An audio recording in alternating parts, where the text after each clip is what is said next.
Hi, I'm Dennis Worwood, USU Extension in Emery County, Utah, and today we're going to talk about planting carrots.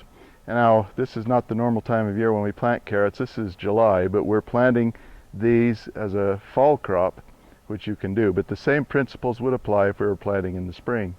So let's talk about how we're going to plant them so that we get a good stand. First thing with carrots is it's a very small seed. And so the rule of thumb for all seed is that we want to plant it no more than 2 to 3 times the depth as the diameter of the seed. And so as a small seed, we're going to be shallow, not more than 1/4 of an inch. Otherwise, some of the seeds won't reach the surface. And we're also going to plant these particular carrots in rows. And I'll talk about how I use that arrangement to help with my weeding. So we'll talk now about carrot seed.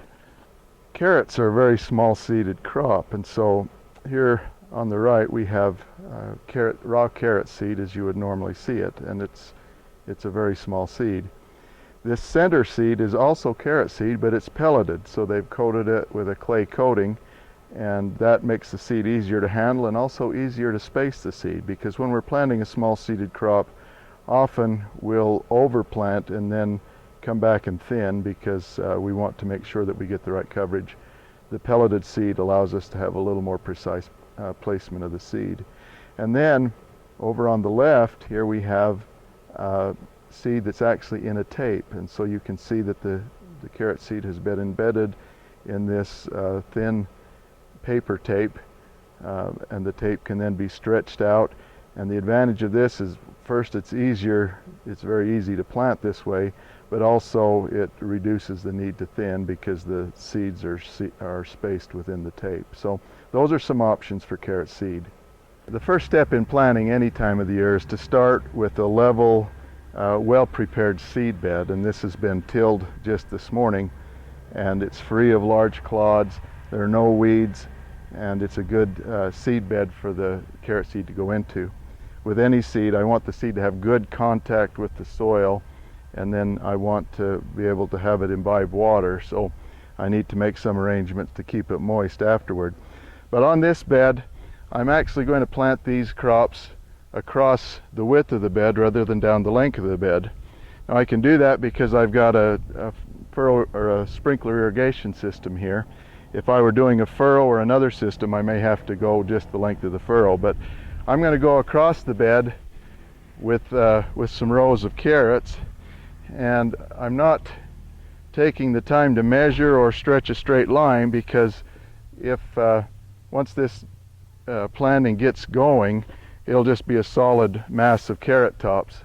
So they're probably about 6 inches apart, these rows, and I've made them just with the handle of the rake. They don't need to be too deep.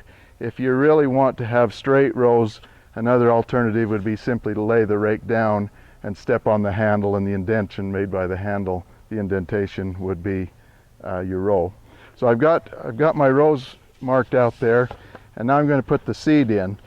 Now with traditional carrot seed, we just sprinkle it in, and it's probably going to be seeded thicker than it needs to be, with the idea that I'm going to come back later and thin it. So I can use a device like this that you can pour the seed in and shake it out kind of like a salt shaker, or you can do the method that I typically use, which is simply to use the seed packet itself. And so I'm going to sprinkle some seed along here, and again, I'm getting more seed than I need to have, and I'm not going to go clear across. I'll finish the other side from that other walkway. But that would be how I would plant just using regular seed. With the pelleted seed, I can be a little bit more precise, and I'm going to try to get these about 1/2 inch apart, which again is closer than I might need them to be. They'll probably eventually be thinned to about 1 inch apart when the carrots are larger, but that allows me to have some young carrots to use as I'm thinning them, and also allows for any carrot seeds that may not germinate.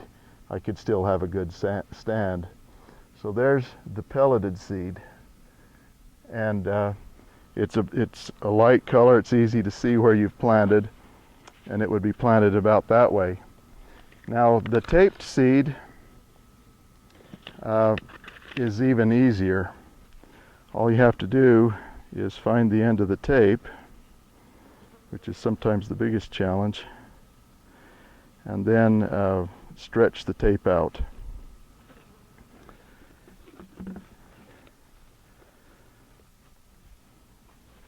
I'm again going to go about as far as I can reach. I'll come across in the furrow and just break it off, and I would finish that again from the other side. Now, for the purpose of this demonstration, I'm not going to continue on that other side. I'll do that later. This soil has a fair bit of clay in it, and once it's wet it tends to crust, and with a small seed sometimes they have a trouble breaking through the crust. So I like to cover the seed with something that's not going to crust. Here I have some sand, and it's nothing fancy. I went to a local reservoir and got some sand out of the top where it had been deposited, and it works well if it's fairly dry. And all I'm going to do is just put a thin layer of sand on the top of that seed. Again, I don't want to get it too thick because the seed won't emerge through. Another thing you can use is plain old potting soil or peat moss. And again, I use it because it will not crust. So it's put on in a similar fashion. You just sprinkle it over the top of the seeds. And I'll go back to the sand to cover this tape.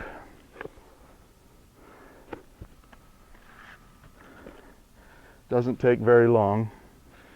Now, the final step before I water is I want to assure that I've got good contact between the seed and the soil, and so I will generally tamp the area lightly with a rake, like so, and there we're planted. Now, because these seeds are so shallow, I'm going to need to keep them damp, so I could either do it with a mister on a hose or a plain old watering can, but I want to make sure that that area has had a good drink of water. Now, typically in this climate, which is very arid, we only get about less than 10 inches of annual precipitation. I'm probably going to be wetting this every day.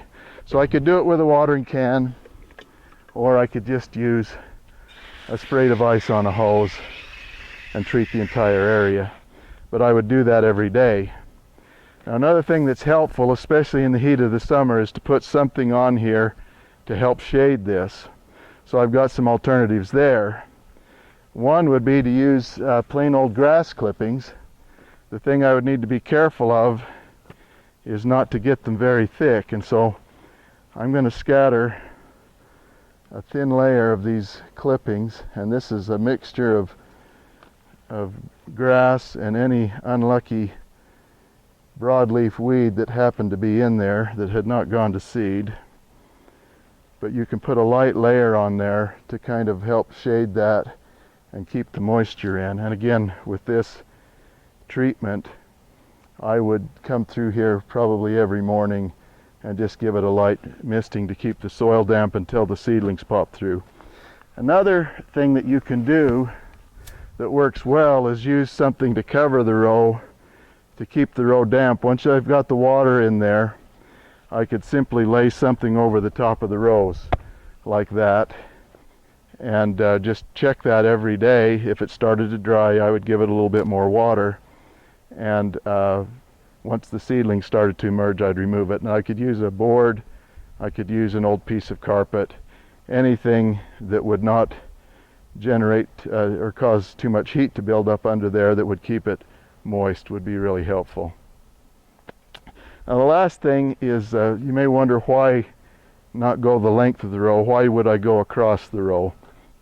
And the answer is because it's easier to weed on this particular system. I've got walkways and the beds in between the walkways, and so with these rows going perpendicular across the bed, it makes it fairly easy once the seedlings have emerged to weed that. So all I would have to do is take some type of a weeder like this one and drag it between the rows like this, and take a step and drag between the rows like this, and so on down the bed, it makes quick work of the weeding.